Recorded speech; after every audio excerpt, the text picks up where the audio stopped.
Hello there mga kapwa Pinoy. Magandang hapon. So, nandito na naman tayo para sa isang investing series, no? So, ngayon dapat November 20 pa talaga tayo magdi-DCA or magda-dollar cost averaging. 'Di ba naalala nyo sa previous video natin na kung saan every week maglalagay tayo ng 5,000 pesos para sa Philippine stock and then 100 sa $100 for crypto and $100 for the US stock market. And then, gagawin natin to for 5 to 10 years. Para malaman natin kung mag-work ba talaga yung, you know, investing journey natin. And nire-record natin to para malaman natin kung lalago ba yung pera natin. So, mabalik lang tayo, bakit kailangan natin mag-invest? So, ginagawa natin to para maipamana tayo sa mga anak natin, sa mga apo natin, at matalo natin yung inflation, which is yung pagtaas nga ng bilihin. At ngayon, gagamit tayo ng pamaraan na dollar cost averaging. So, based sa last week na video natin, dollar cost averaging is yung maglalagay tayo ng fixed amount ng pera at a regular interval. So, talaga yung pinaka-meaning niya na, within regards sa regular intervals, laging may price para ma-lower natin yung impact ng market volatility at yung average cost per share natin.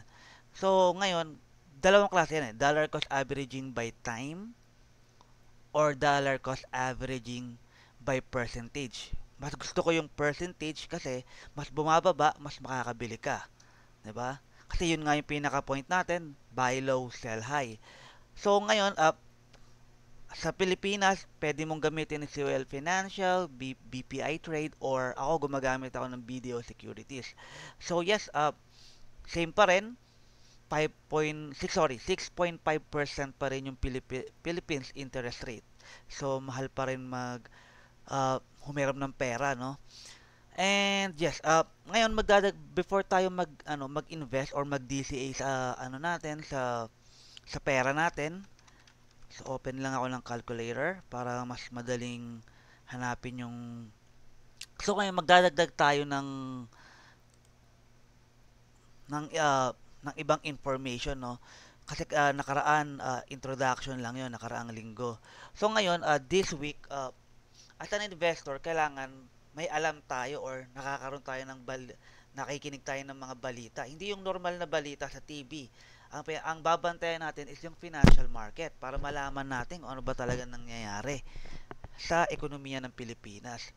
So ngayon, dahil sa stock market may individual stocks, based sa Pilipinas, same pa rin, wala pa ring balita o magbababa pa yung interest. So ngayon, the Fed interest rate ng Pilipinas is 6.5%. Okay? So mapunta tayo sa mga stocks. So magkakaroon tayo ng recap, no? So unang-una sa lahat, si Dennis Uy, marami siyang company, hindi lang isa, pero isa doon is yung Chalsea Logistic. So actually, napakalaki ng binaba ng ano na to. It's infrastructure holding company. So, ayun no, based dito yung net loss nila, na lessen nila yun by 30%. So, magandang balita to para sa company niya kasi napakaraming utang ng mga company niya. Actually, binabash siya. So, sobrang laki ng binaba ng company niya. So, before tayo mag-open up, open lang natin hanapin lang natin yung investing natin. Yung portfolio natin. Again, kung mapapansin nyo, mapunta tayo dito. Ayan, no? So, yung stocks natin, lugi tayo ng 7 pesos. Based dito sa stock natin. Sorry, bumaba siya. Ulitin ko lang. So, ganun kababa yung ano natin, no? Hindi gano'n bumababa. Imagine 7 pesos lang. Ginawa natin to nung Monday. So, right now, check ko muna yung PSEI. Papansin mo, almost hindi naman gano'n gumalaw. PSEI is yung index natin, no? Philippine Stock Exchange Index. Ibig sabihin, yung mga blue chip. Tinatrack niya yung presyo ng mga blue chip and then may average. So, sabi ko kasi mas maganda maging active investor rather than passive investor kasi mas may alam ka. at mas may control ka sa pera mo. So as of this moment, I think way back nung Monday, kasi November 13 lang tayo naglagay, no? By the way, maiba ko lang, every Thursday na tayo magdi-DCA sa Philippine Stock ano natin, fund natin na binubuo. Nagagawin natin for 5 years. Iniba ko siya kasi para every day, hindi lang gagawin ng isang araw yung lahat ng video. So, Friday, US stock fund natin. Sunday will be din yung crypto stock fund natin. So, dito binanggit na natin si Dennis Uy. Ngayon, ang susunod naman is yung kay Bilyar. Bilyar All Homes. Kung napansin nyo to, para siyang home, Wilcon Depot. So, parang All Home is mga furniture at tinitenda nila. Okay, so, kung alam nyo yan, i-research nyo yung company na yan. Isa rito sa mga gusto kong company kasi profitable sila. At the same time, may mga pension fund. Maraming fund ang nag-invest dito. So, ayan ang sabi dito, see strong finish to 2023 as furnishing season arrives. So, yung mga Pilipino, magkaka 13 man, papagawa nila yung mga bahay nila, magde-decorate sila. So, ina-expect ng all home na dadagdag yung kita nila.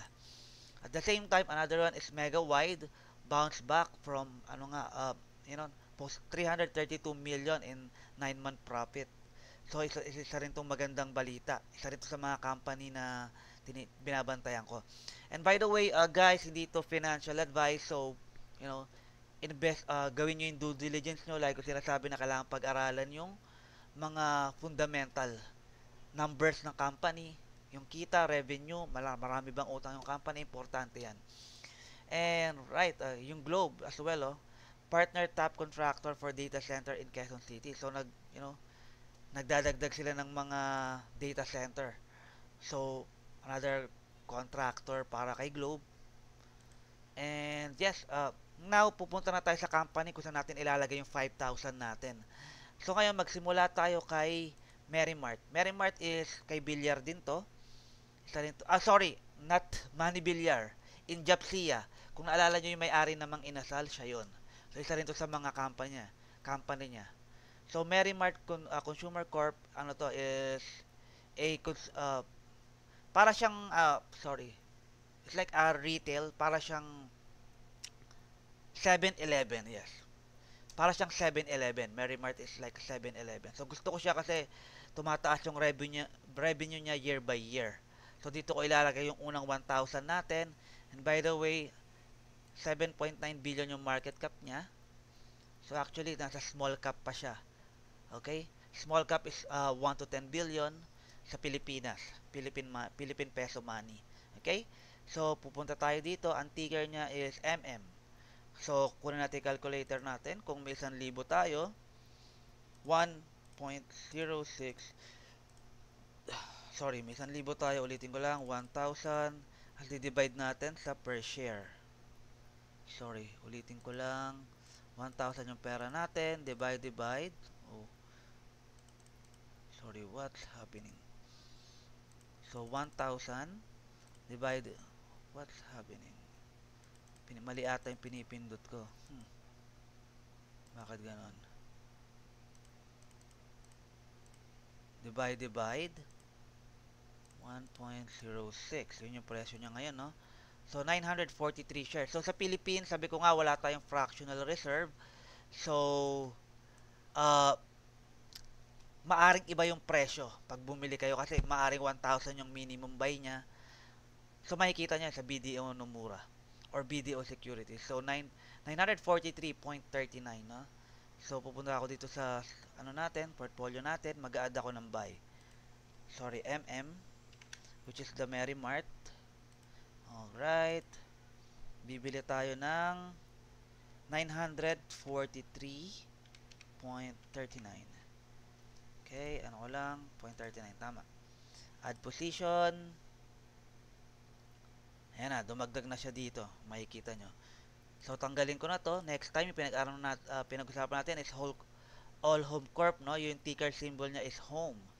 So, ilalagay ko na dito is 1.27. Laki ng binaba nito, guys. No? All Home Corp.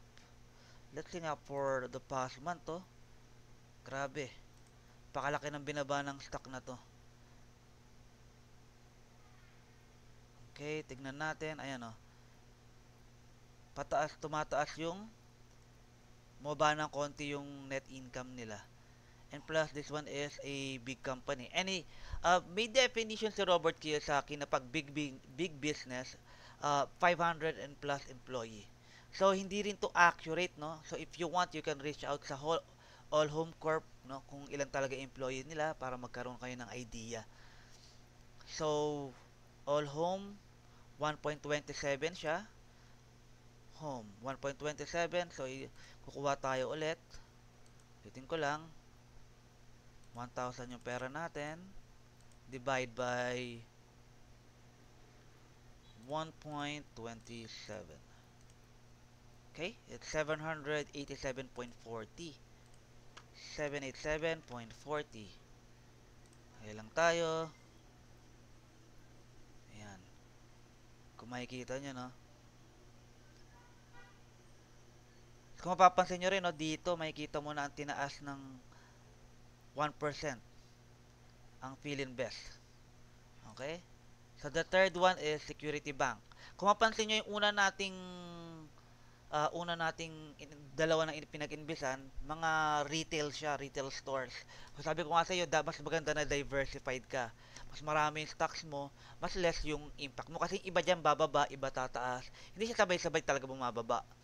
So, right now, Security Bank is mababa. So, sa totoong portfolio ko, no, average buy ko is 75. So, malaki yung binaba niya. So, 72.80. Security Bank, isa rin siya sa mga biggest company natin.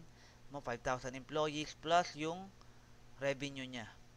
Okay, pero mas maganda kung pag-aaralan nyo mismo yung pag nagre-release sila ng report, annual report. Mas maganda pag natuto kayong bumasa nun.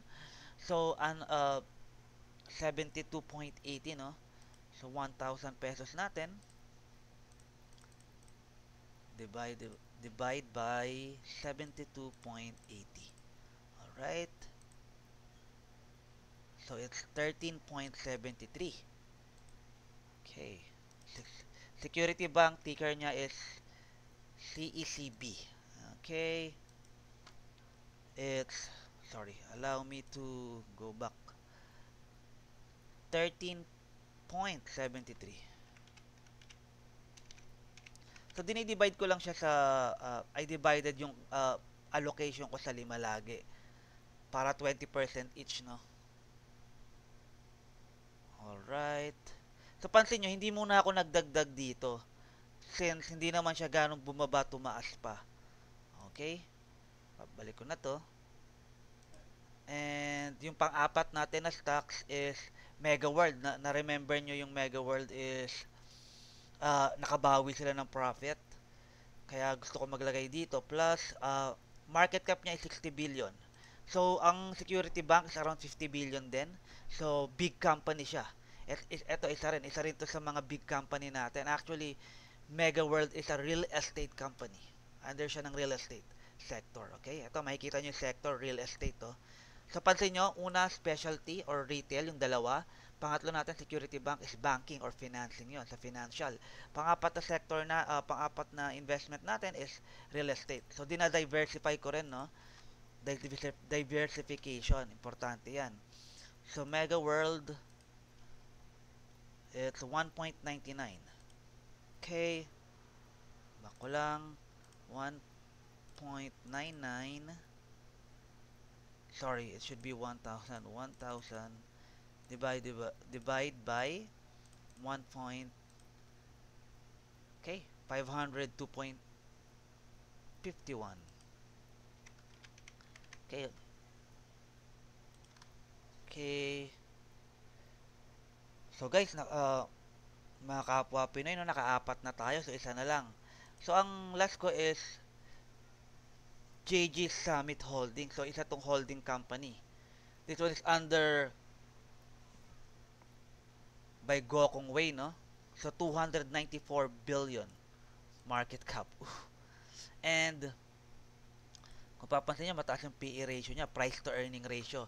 So, maglalagay ako nito kasi bukod sa medyo stagnant yung price niya sa 5 years, They're down by 50%. Kaya gusto ko siya. Not only they're down, they are one of the biggest company sa atin, no? 22,000 employees. Panigurado mas marami pa yan. So marami silang hawak. Mapapansin mo dito, real estate, hotels, engage in ownership, development. So pwede nyo basahin to, yung company profile niya, but it is a holding company. Okay? Kaya, tignan mo, yung revenue niya, continuously growing. Kaya gusto ko siya. So ito yung isa siya sa mga company natin na, sorry, blue chip company ng Pinas. So, kung titingnan mo, ang presyo niya is 38.95. So, 38.95. Ticker niya is JGS. Alright. So, di-divide natin yung, we're gonna divide yung 1,000 natin. Ito yung pang-limang stock natin. Divide by 38.95. Okay, so 25.67. 25.67. Alright. So, ngayon, hindi gano'ng gumagalaw yung stock market, no? Hindi siya volatile. Okay, so, ayan guys, mga kapwa Pinoy na nakapili na tayo ng 5 stock natin for this week. So, next time, ipapaliwanag ko ano yung magiging strategy ko when it comes to portfolio allocation.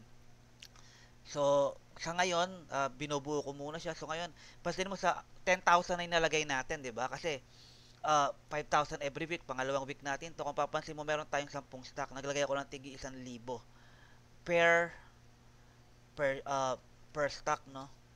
So, ang plano ko kasi is when it comes to sa stock market, dahil uh, we're a beginner investor, I will diversify. So, ang plano ko is hindi magi-exceed ang allocation ko ng 2% per stock. So, nandito yan eh. Makikita natin, baguhin ko lang to. Itong weight. Pag dinagdag ko tong weight, hindi ko alam, kailangan ko magtanggal. Net PL, market value, average price, amount, symbol. I think ang hindi importante is yung current price, amount, market value. Market value is important eh. Importante, net PL, net profit, daily profit. I think tatanggalin natin daily profit. Hindi natin kailangan masyado yan. Kasi hindi naman tayo daily traders. Kaya tatanggalin ko tong daily profit. Papalitan ko ng weight. Importante itong weight. Para malaman mo kung ano yung percentage niya. So, the more na mas marami tayong lalagay, mas bababa yan. So, ang achieve ko dito is hindi lalagpas ng 2% kada isa. So, kailangan kong pumili ng 25 stocks. Yun yung para sa akin yun. Yun yung goal ko. Kasi mas gusto kong i-diversify yung sarili ko. So, the more na mas knowledgeable ka, the more na mas konti. Since we're beginner, kailangan natin mag-diversify at mag-focus tayo sa fundamentals ng company. Okay, so guys, salamat sa panonood nyo for this week. Ito yung pangalawang week natin. And remember, every Thursday na tayo gagawa ng video para sa Philippine stock market, no? And salamat sa pag-view nyo guys. And salamat. Bye for now.